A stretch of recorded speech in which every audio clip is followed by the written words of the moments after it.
Exit poll ഫലങ്ങളാണ് കേരളത്തിലെ ജനവിധിയെ നിശ്ചയിക്കുന്നതെങ്കിൽ, അല്ലെങ്കിൽ എക്സിറ്റ് പോൾ ഫലങ്ങളാണ് കേരളത്തിലെയും തമിഴ്നാട്ടിലെയും അസമിലെയും ബംഗാളിലെയും ഇപ്പോൾ തെരഞ്ഞെടുപ്പ് നടന്ന സംസ്ഥാനങ്ങളിലെ ജനവിധി യഥാർത്ഥത്തിൽ നിശ്ചയിക്കുന്നതെങ്കിൽ എന്തിനാണ് ആക്സിസ് മൈ ഇന്ത്യ ബംഗാളിലെ റിസൾട്ട് പിൻവലിച്ചത്? അവിടെ തൃണമൂൽ കോൺഗ്രസും ബി ജെ പിയും തമ്മിൽ കടുത്ത മത്സരം വരികയും ബി ജെ പി അധികാരത്തിലേക്ക് വരികയും ചെയ്യുന്നു എന്ന പ്രതീതി ഉണ്ടാക്കുന്ന എക്സിറ്റ് പോൾ റിസൾട്ടുകളാണ് വന്നത്. അതിലൊന്നാണ് ആക്സിസ് മൈ ഇന്ത്യയുടെയും. പക്ഷേ അവരത് പിൻവലിച്ചു. അവരുടെ ഡാറ്റ ശേഖരിക്കുന്നതിൽ എന്തോ പിഴവ് പറ്റിയെന്നോ അവർ ചില കാരണങ്ങൾ പറഞ്ഞുകൊണ്ട്, വ്യക്തമാകാത്ത കാരണങ്ങൾ പറഞ്ഞുകൊണ്ട് പിൻവലിച്ചിരിക്കുന്നു. സത്യത്തിൽ ബംഗാളിലെ മാത്രമല്ല കേരളത്തിലെയും എക്സിറ്റ് പോൾ ഫലങ്ങളെ സംശയത്തിൻ്റെ നിഴലിലാക്കുന്ന ഒരു പിന്മാറ്റമാണ് ആക്സിസ് മൈ ഇന്ത്യയുടേത്. അത് എക്സിറ്റ് പോൾ ഫലങ്ങളല്ല ജനവിധിയെ യഥാർത്ഥത്തിൽ നിർണ്ണയിക്കുന്നത് എന്ന സൂചനയുടെ, നമ്മൾ കൃത്യമായി ആവർത്തിച്ച് പറഞ്ഞുകൊണ്ടിരിക്കുന്ന ആ സൂചനയ്ക്ക് ബലം നൽകുന്ന ഒരു സംഭവമാണ്. ഇപ്പോൾ കേരളത്തിൽ 2021 LDF വരും എന്ന സൂചന, ട്രെൻഡ് LDF അനുകൂലമാണ് എന്ന് പറയുമ്പോഴും LDF 99 സീറ്റ് കിട്ടും എന്ന് ബഹുഭൂരിപക്ഷം ഏജൻസികളും പറഞ്ഞില്ല. ഈ ചാണക്യ മാത്രമാണ് 100 സീറ്റ് കിട്ടും എന്ന് പറഞ്ഞു. പക്ഷെ അവരും ബി ജെ പിക്ക് 3 മുതൽ 7 വരെയാണ് പറഞ്ഞത്. ഇപ്പോൾ 3 മുതൽ 14 വരെ പറയുന്നുണ്ട്. LDF അവർ 73 വരെ പറയുന്നുണ്ട്. പക്ഷേ വസ്തുതകൾ അടുത്ത് നിൽക്കുന്ന ആ ഒരെണ്ണം മാത്രമേ ഉള്ളൂ. അവരും ബി ജെ പിയുടെ കാര്യത്തിൽ പറഞ്ഞത് പൊളിഞ്ഞു പോയല്ലോ. ഒരെണ്ണം പോലും കിട്ടിയില്ലല്ലോ കേരളത്തിൽ കഴിഞ്ഞ തവണ. 7 സീറ്റിൽ 2ാം സ്ഥാനത്തെത്തി എന്ന് മാത്രമാണ്, ജയിച്ചില്ല. അപ്പോൾ ഫലത്തിൽ എന്താണ്? എക്സിറ്റ് പോൾ ഫലങ്ങൾ എന്ന് പറയുന്നത് ജനവിധിയെ യഥാർത്ഥത്തിൽ പ്രതിഫലിപ്പിക്കുന്നതല്ല.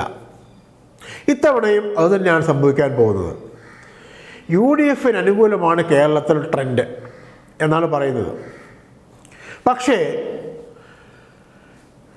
10 വർഷം ഭരിച്ച LDF-നെതിരായ ഒരു തരംഗമുണ്ട് എന്ന് ഒരു സൂചനയുമില്ല. ചെറിയ വ്യത്യാസങ്ങളാണ്. LDF 69 വരെ പ്രവചിക്കുന്നവർ UDF 71 72 പ്രവചിക്കുന്നു. അതൊരു വ്യത്യാസമാണോ? അങ്ങനെയൊക്കെയാണ് പറയുന്നത്. അപ്പോൾ ഒരു കാര്യം മനസ്സിലാക്കേണ്ടത്, എക്സിറ്റ് പോൾ ഫലങ്ങളെ സ്വാധീനിച്ച, അതിനെ രൂപപ്പെടുത്തിയ ആ ഘടകങ്ങൾ കേരളത്തിലെ മൊത്തം ജനങ്ങളുടെ പൾസിന്, ജനങ്ങൾ ഏത് വിധം വോട്ട് ചെയ്യും എന്ന പൾസിനെ, ജനങ്ങളുടെ തീരുമാനത്തെ ഏതെങ്കിലും വിധത്തിൽ സ്വാധീനിച്ചിട്ടുണ്ടോ, പരിഗണിച്ചിട്ടുണ്ടോ? അതൊരു പ്രധാനപ്പെട്ട ചോദ്യമായി മാറുന്നത്, നമ്മൾ കേരളത്തിൽ ജീവിക്കുന്ന ആളുകൾ, പ്രത്യേകിച്ച് കേരളത്തിൽ അങ്ങോളം ഇങ്ങോളം ഇലക്ഷനുമായി ബന്ധപ്പെട്ട് യാത്ര ചെയ്യുകയും ആളുകളുമായി ചർച്ച ചെയ്യുകയും എഴുതുകയും പറയുകയും ഒക്കെ ചെയ്യുന്ന മാധ്യമപ്രവർത്തകർ മനസ്സിലാക്കിയൊരു കാര്യമുണ്ട്. 2 കാര്യങ്ങളിൽ. ഒന്നാമത്തെ കാര്യം, കേരളത്തിലെ സാധാരണക്കാരായ സ്ത്രീകൾ, അത് സ്ത്രീ വോട്ടർമാരാണ് കേരളത്തിൽ കൂടുതൽ വോട്ട് ചെയ്തതെന്ന് ലാസ്റ്റ് പെർസെൻറ്റേജ് വന്നപ്പോൾ വ്യക്തമായല്ലോ. കേരളത്തിൽ സ്ത്രീ വോട്ടർമാരാണ് എണ്ണത്തിൽ കൂടുതൽ എല്ലാ കാലത്തും. ഇത്തവണയും വോട്ട് ചെയ്തതും അവർ തന്നെയാണ് മുന്നിൽ. വലിയ പോൾ പെർസെൻറ്റേജ് വന്നല്ലോ, ഏതാണ്ട് 80% അടുത്ത്. അപ്പോൾ സ്ത്രീ വോട്ടർമാർ, സാധാരണക്കാർ, അതിൽ ഹിന്ദു, ക്രിസ്ത്യൻ, മുസ്ലിം, ദളിത്, അങ്ങനെ ഒരു വ്യത്യാസവുമില്ല. സാധാരണക്കാരായ സ്ത്രീകൾ, അവർക്ക് കിട്ടിയ 1000 രൂപയുണ്ടല്ലോ, 35 വയസ്സ് മുതൽ 60 വയസ്സ് വരെയുള്ള BPL വിഭാഗത്തിൽപ്പെടുന്ന സ്ത്രീകൾ, എല്ലാ വിഭാഗത്തിലുമുള്ള ആ സ്ത്രീകൾക്ക് കിട്ടിത്തുടങ്ങിയ 1000 രൂപയുണ്ടല്ലോ, അത് വലിയ തുകയാണ്.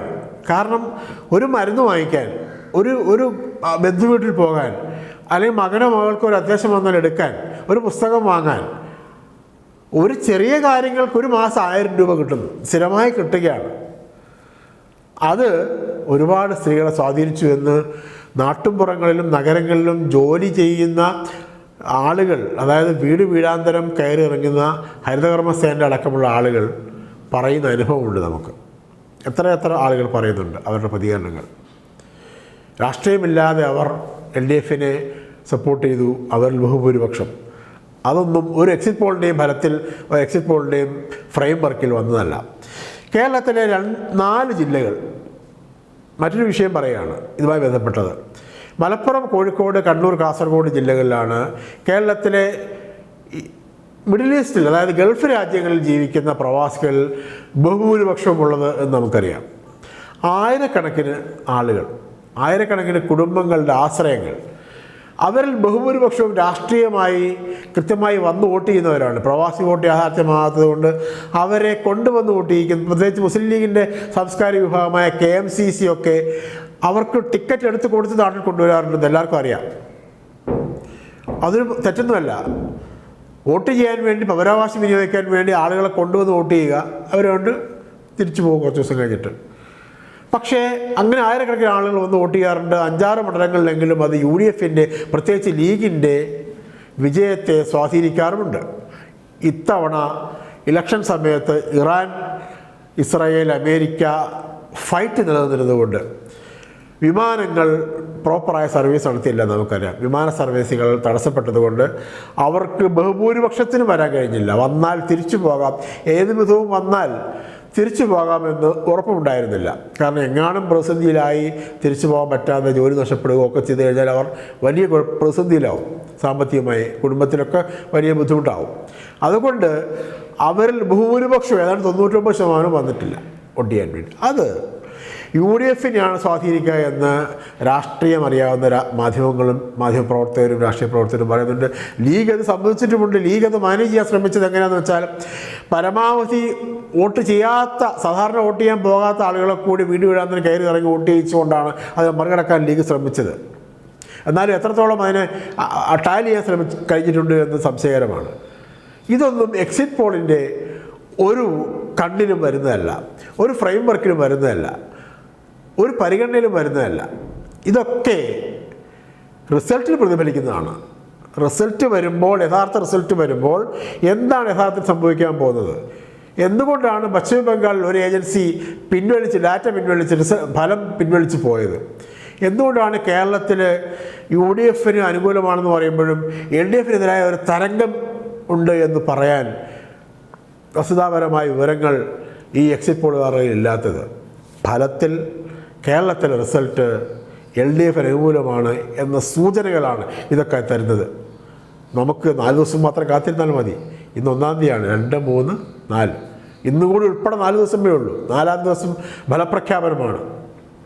കാത്തിരിക്കാം. നന്ദി, നമസ്കാരം.